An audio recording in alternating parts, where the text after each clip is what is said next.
बहुत पुरानी बात है। किसी शांत हरे भरे गांव में एक किसान और उसकी पत्नी रहते थे। धन दौलत की कोई कमी नहीं थी। खेत बैल बकरी अनाज सब कुछ था। लेकिन उनके जीवन में एक कमी थी। उनकी कोई संतान नहीं थी। यही बात किसान को भीतर ही भीतर दुख देती रहती थी। लेकिन किसान की पत्नी, वह बहुत ही धार्मिक, दयालु और धैर्यवान थी। हर सुबह वह भगवान के सामने हाथ जोड़कर प्रार्थना करती और कहती, भगवान, एक दिन आप सुनेंगे और मेरे आंगन में भी किलकारी गूंजेगी। एक दिन हमेशा की तरह किसान की पत्नी हाथ में जल भरा कलश लेकर पीपल के पेड़ में जल चढ़ाने जंगल जा रही थी। रास्ते में उसने दो महिलाओं को बात करते सुना।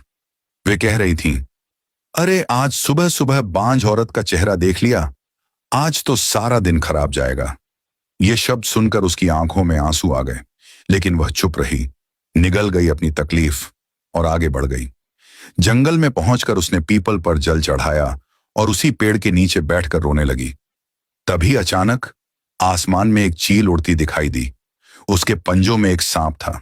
कुछ सेकंड बाद सांप उसके पंजों से छूटकर सीधा किसान की पत्नी के पास गिरा।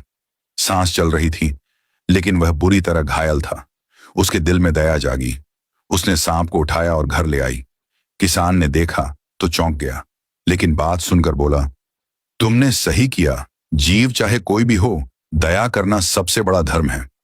किसान तुरंत हकीम के पास गया, दवा लाया और सांप का इलाज किया। कुछ देर बाद सांप को जंगल में छोड़ आया, लेकिन वह सांप गया नहीं।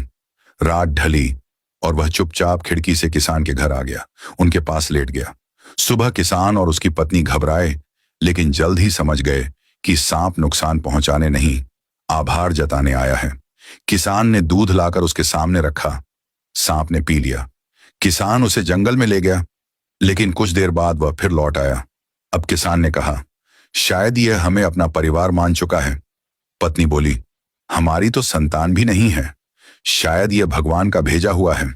और उसके बाद से वह सांप उनका पुत्र बनकर रहने लगा। समय बीतने लगा। सांप खेलता, बातें समझता, प्यार लेता और किसान दंपत्ति उसके लिए दुनिया छुपा लेते। गांव वाले मजाक उड़ाते, लेकिन किसान दंपत्ति को फर्क नहीं पड़ता था, क्योंकि अब उनका घर खुशियों से भरा था।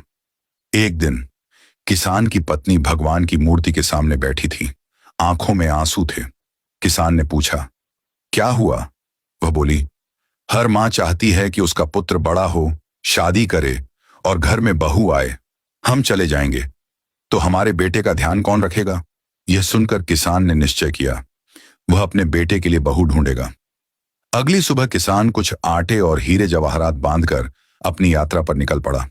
कई नगरों में गया, बहुत सी लड़कियों को देखा, पर उसे कोई भी योग्य प्रतीत नहीं हुई। शाम को थककर वह एक चबूतरे पर बैठा।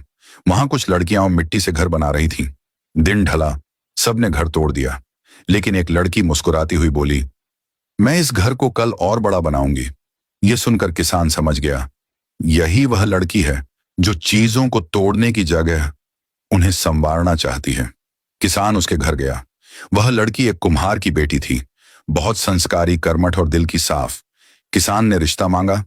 कुम्हार पहले हैरान हुआ, लेकिन फिर राजी हो गया, क्योंकि किसान ने झूठ बोल दिया, मेरा बेटा विदेश गया है। शादी हुई। घड़े को दुल्हा मानकर दुल्हन किसान के साथ उसके घर आ गई। बहू बहुत सुशील थी, घर संभाल लिया। सास उसे बेटी की तरह मानने लगी, लेकिन एक दिन एक गलती और पड़ोसी की बातों ने उसके मन में शक भर दिया। उसने नमक से भरी रोटियां बनाई और कुछ नहीं कहा। किसान की पत्नी समझ गई, बात अब छुप छुपाकर नहीं चलेगी।